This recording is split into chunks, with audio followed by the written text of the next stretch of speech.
This is English for Real People, a journey into clear, authentic English, explained slowly, calmly, and with purpose, where every episode brings you closer to understanding the language in its natural form. Welcome. Have you ever noticed that English sounds different depending on where it's spoken? One single letter plays a huge role. The letter R. In some accents, the R is strong and clear. In others, it almost disappears. This small difference divides English accents around the world.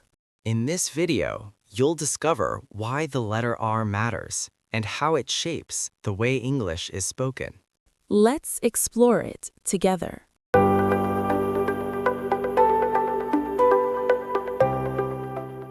Say the word water. If you're American, your tongue probably just curled back to hit this hard, steady R at the very end. But if you're British, your tongue just stayed entirely relaxed and that R completely vanished. Exactly. So welcome to today's deep dive. We are unpacking a massive stack of sources for you today, including university phonetics manuals, Cambridge language blogs, and even a few linguistic YouTube tutorials.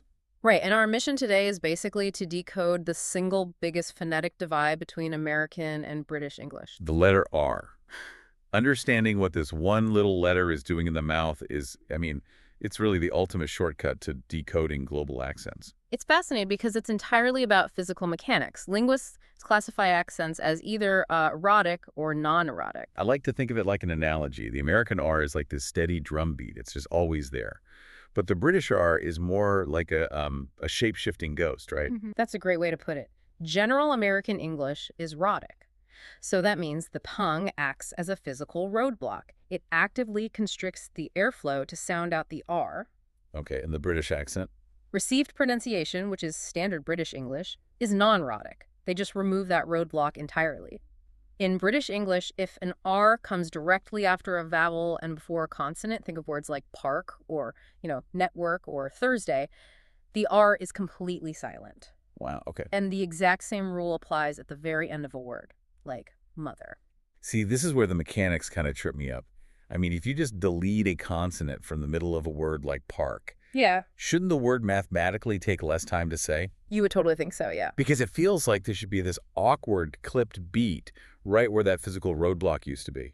Well, it turns out the human mouth naturally hates a vacuum. The phonetics manuals we looked at detail this mechanism called compensatory lengthening. Compensatory lengthening. Okay, what does that actually look like in practice? So, because the R is dropped, the vowel immediately preceding it stretches out to fill the exact millisecond of empty space left behind. Oh, I see. Yeah, so an American says bird with a sharp rhotic R, right? But a British speaker drops the consonant and elongates the vowel, making it the sustained, smooth sound instead. The timing of the word stays exactly the same. It's just the sonic texture that changes. Exactly. So the vowel basically expands to fill the void.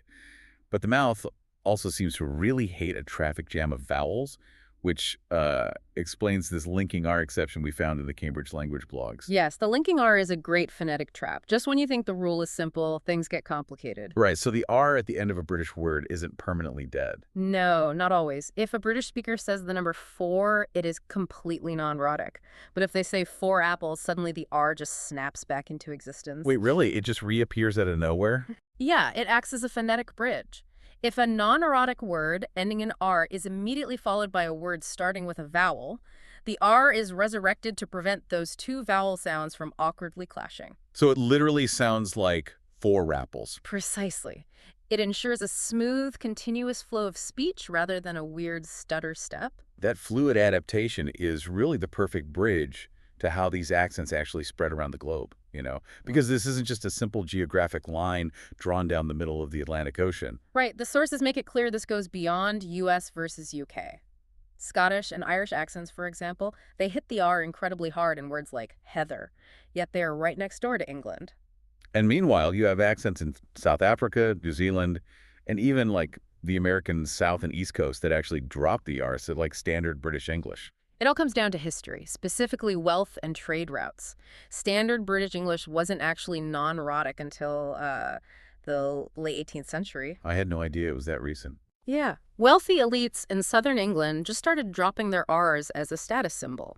It was a way to sound more refined and distinctly upper class. Oh, and because major American port cities, places like Boston, Charleston, Savannah, were trading heavily with London, they adopted that upper-class, non-rhotic trend just to keep up appearances, right? Spot on.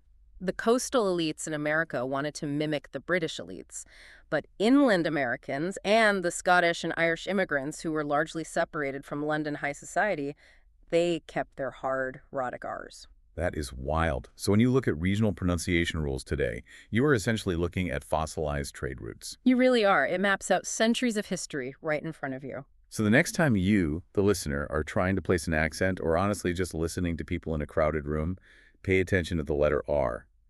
Is the tongue blocking the air or is the vowel stretching out to fill the space? It explains the entire rhythm of the speaker. Which actually leaves you with an interesting question to ponder, because today global trade isn't really driving pronunciation anymore. Media is. Right, with the overwhelming global dominance of American movies, music, and internet culture. Exactly. The hard American R is constantly in everyone's ears. So could that heavy media influence eventually cause the British non-rhotic R to reverse course? Like, will it become rhotic again in the future? Will the American roadblock eventually force its way back into the British vocabulary? Well, that is definitely something for you to listen for the next time you stream a movie from across the pond.